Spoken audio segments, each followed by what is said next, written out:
President-elect Donald Trump has distanced the United States from the conflict in Syria.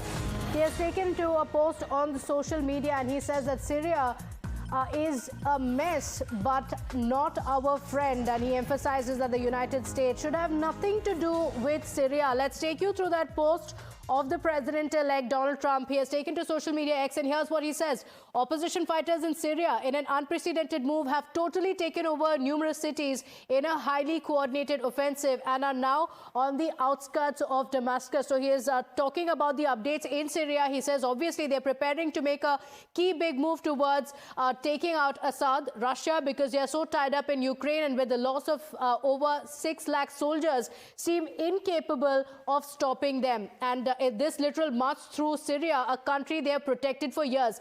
This is where former President Obama refused to honor his commitment of protecting the red line in the sand, and all hell broke out with Russia stepping in. But now they are, like possibly Assad himself, being forced out. So he's speaking about Assad being forced out of the country, and he has gone on to say that the United States, and this is the most crucial part of it, he goes on to say that the United States has nothing to do with it. This is not our fight. Let it play out. Do not get involved. That's what the President-elect Donald Trump has said. And the world leaders, meanwhile, are closely monitoring the situation, as UK and Turkey leaders have also reacted to the latest developments unfolding in Syria. Listen in. I remain very concerned by the potential for further large-scale attacks by the regime or by Russia. Any suggestion of the use of chemical weapons would be intolerable. The Assad regime has created the current situation through its ongoing refusal to engage in a political process, instead relying on Russia and Iran.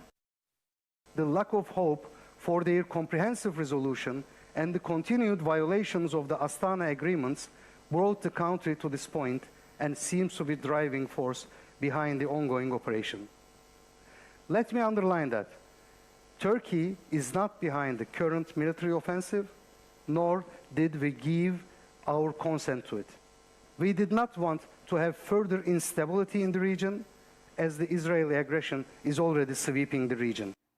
Well, multi-country discussions on Syria ended on the sidelines of the Doha summit on Saturday as the anti-government fighters continued their march onto Damascus. 8 key countries, including Saudi Arabia, Russia, Egypt, Turkey and Iran, gathered with the UN Special Envoy for Syria for 2-hour discussions. Now, watch the Associated Press report on the developments. Rapid advance of Syrian rebels is creating shockwaves across the region. In this room behind me, foreign ministers and senior diplomats from 8 key countries are now holding an emergency meeting. This was not planned ahead of time. It's taking place on the sidelines of an international summit, the Doha Forum. Key players in Syria are involved here. This includes Russia. This includes Iraq, the Iranians, Saudi Arabia, Qatar, the host country. These are high-level talks, and there is a shared interest here in finding a way forward. Earlier in the evening, the UN's envoy for Syria called on the international community, called on these players to begin talking about a transition in Syria. They're talking about the potential post-Assad period for this country. So these are very turbulent and important times. One thing that people are not talking about, nobody seems to know where the Syrian leader Bashar Assad is. Those who do know aren't saying.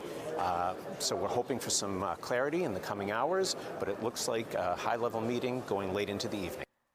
We'll continue getting you these updates. Thanking Shinjoy as well as Pradeep Datta for joining us with those inputs. Quick break. We'll be right back.